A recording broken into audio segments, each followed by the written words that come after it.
Hello বন্ধুরা, শুভ বিকেল। তো দেখো আজকে আমি দুপুরবেলা কী কী রান্না করেছিলাম।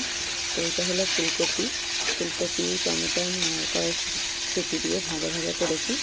তো এটা খেতে খুবই ভালোবাসে আমার ছেলেমেয়েরা, রুটি দিয়েই হোক বা ভাত দিয়েই হোক। তো এটা ওদের জন্য করেছি। এই যে দেখো কড়াইশুঁটি আর টমেটো আর ফুলকপিটাকে ভাপিয়ে নিয়েছিলাম।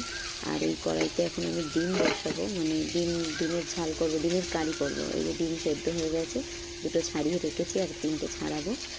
আর এদিকে আমার ভাতও হয়ে গেছে সকালবেলায়। আর এই যে মশলা করে রেখেছি, মশলাটা দেখো পেঁয়াজ, টমেটো, আদা, জিরে, কাঁচা লঙ্কা সব কিছু দিয়ে মিক্সিতে পেস্ট করে রেখেছি। তো এই তরকারিটা এদিকে হচ্ছে, আমি তার সঙ্গে ডিমটাও করে নেব।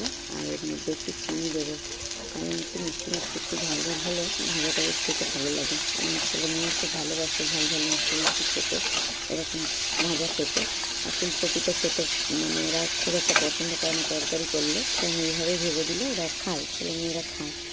আমি দেখো ডিমের আর কালকে এঁচড় রান্না করেছিলাম এক বাটি, তো একটা রয়ে গেছে, তো সেটা গরম করবো একটু পরে, রান্না হয়ে গেলে শেষে ওটা গরম করবো। এটাকে ডিমটা ছাড়াতে গিয়ে ডিমটা একটু আমার হাতে নখে লেগে কেটে গেছে, ভেঙে গেছে। তো এটা আমি খাবো, ডিমটা যেহেতু ভেঙে ফেলেছি আমি। দেখো আমাদের বাড়ি ডিমের কারি করলে কিন্তু ছেলে মেয়ে ভালোবাসে, আর বাবাও ভালো খায়, আমিও ভালো খাই। কিন্তু ডিমটা রোজ হয় না, যেহেতু আমাদের মাছ আছে বেশিরভাগ ডিম বাড়িতে, ডিমটা খুব কম সময়েই হয়, সপ্তাহে হয়তো এক আধ দিন ডিম হয়। আর ডিম ভাজাটা ছেলে মেয়ে খুবই খায়, কারণ ওরা সকালবেলা রুটি দিয়ে হোক, রাত্রিবেলা রুটি দিয়ে হোক ডিম ভাজা খেতে খুব ভালোবাসে। ডিমের সেদ্ধটা আবার অতটা খায় না, ডিম সেদ্ধটা ছেলে মেয়ে। তো এখানে আমি দেখো মশলা করে নিয়েছি, ও ডিমগুলো ভেজে নেবো, ডিম ভেজে তুলে তারপর মশলা কষাবো। আর দেখো আমি ছাদে বসে ভিডিওটা মানে এডিট করছি, ভিডিওটা সাউন্ড দিচ্ছি, তো চারিদিকে পাখির আওয়াজ, বাচ্চা খেলাধুলা করছে সেই আওয়াজ, তো রাস্তার ধারে গাড়ির আওয়াজ তো হামেশাই হতে থাকে।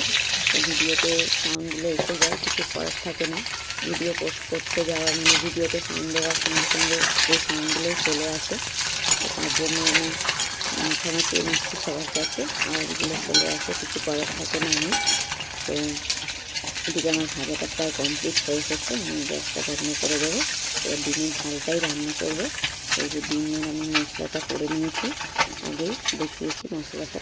এই ডিমটা ঝালের মধ্যে দিয়ে দিয়েছি, মানে তেলটা গরম হয়েছে, মশলাটা দিয়ে দিয়েছি। ফোড়ন দিয়ে আর কী বলে তো, এক হাতে ভিডিও করছি, মানে এক হাতে ফোন এক হাতে রান্না, বুঝতেই তো পারছো, ভুলচুক হয়েই যায়। তো কী করবো, এভাবেই আমি করি ভিডিও। আর ছেলে মেয়ে থাকলে ওরাও সাথ দেয়। তো টাটা বন্ধুরা, সবাই ভালো থেকো। এই ডিমের ঝালটা